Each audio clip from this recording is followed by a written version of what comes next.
Letter 2 of Frankenstein by Mary Shelley. To Mrs. Saville, England. Archangel, 28th March, 17th something. How slowly the time passes here, encompassed as I am by frost and snow. Yet a second step is taken toward my enterprise. I have hired a vessel, and am occupied in collecting my sailors.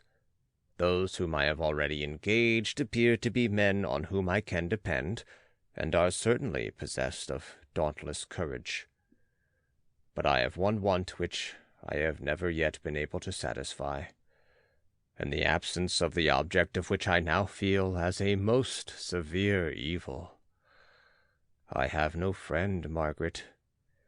When I am glowing with the enthusiasm of success, there will be none to participate in my joy. If I am assailed by disappointment, no one will endeavor to sustain me in dejection.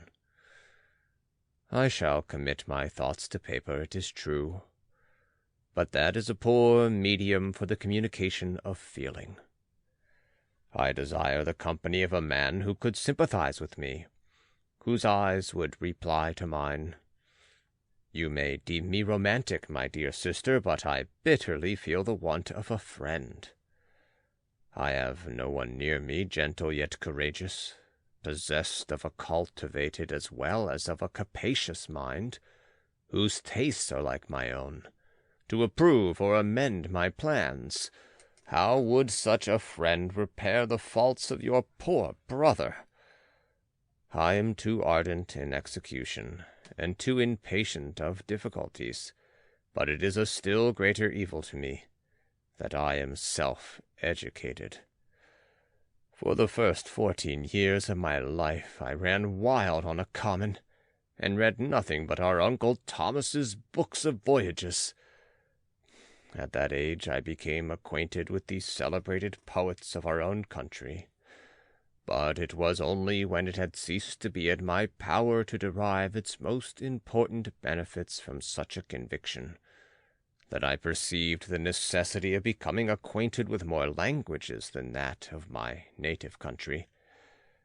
Now I am 28, and am in reality more illiterate than many schoolboys of 15.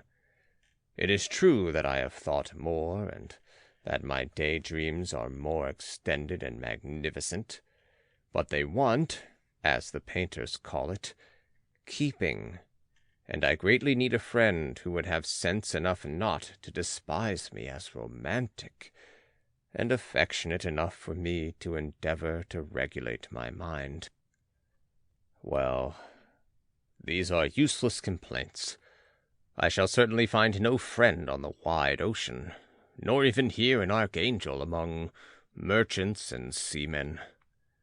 Yet some feelings unallied to the dross of human nature beat even in these rugged bosoms. My lieutenant, for instance, is a man of wonderful courage and enterprise. He is madly desirous of glory, or rather, to word my phrase more characteristically, of advancement in his profession. He is an Englishman, and in the midst of national and professional prejudices, unsoftened by cultivation, retains some of the noblest endowments of humanity. I first became acquainted with him on board a whale vessel. Finding that he was unemployed in this city, I easily engaged him to assist in my enterprise. The master is a person of an excellent disposition, and is remarkable in the ship for his gentleness and the mildness of his discipline. The circumstance, added to his well-known integrity and dauntless courage, made me very desirous to engage him.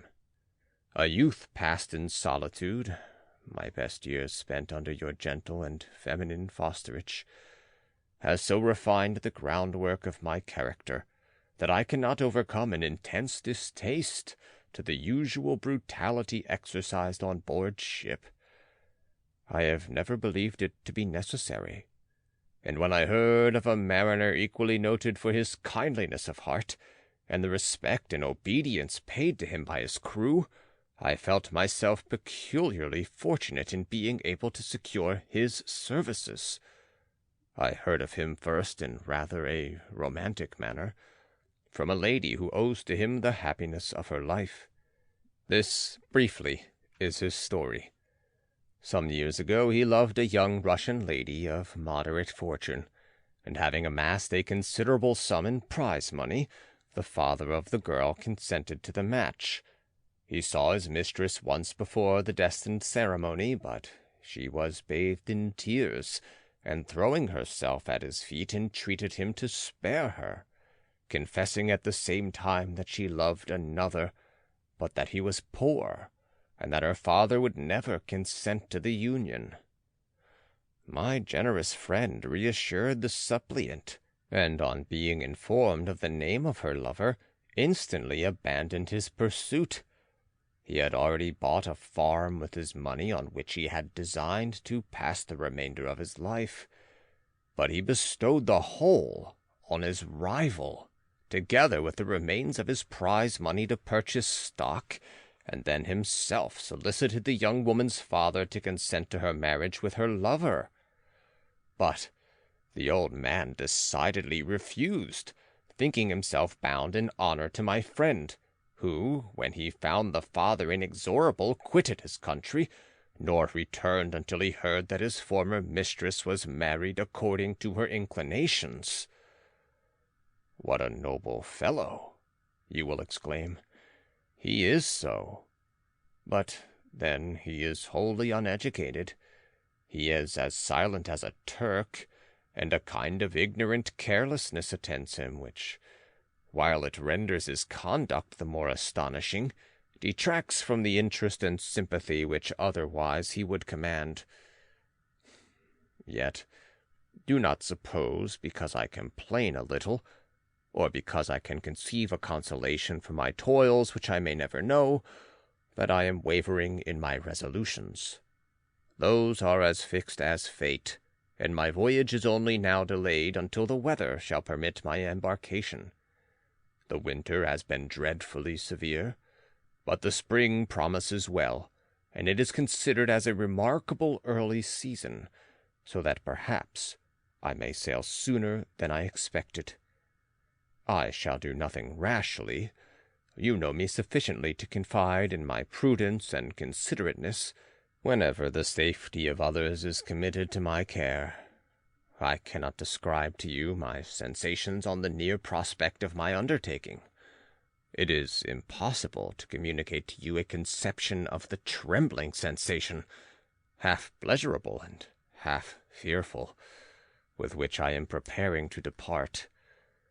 I am going to unexplored regions, to the land of mist and snow, but I shall kill no albatross.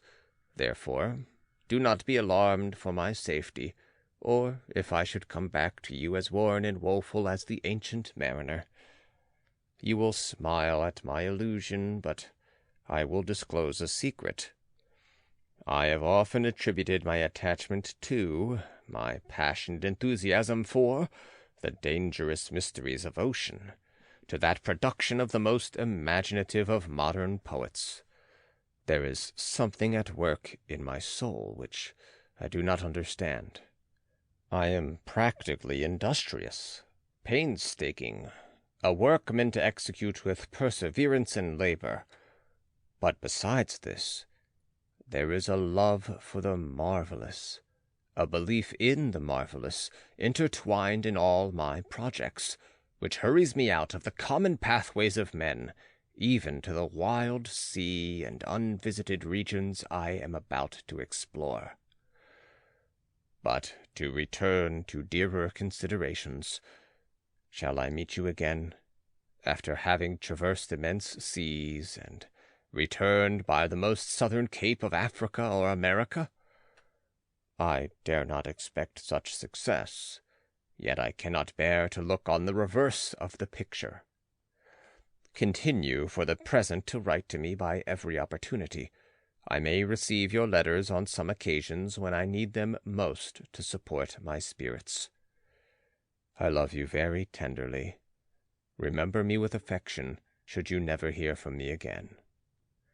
Your affectionate brother, Robert Walton. End of Letter 2, recording by John Van Stan, Savannah, Georgia.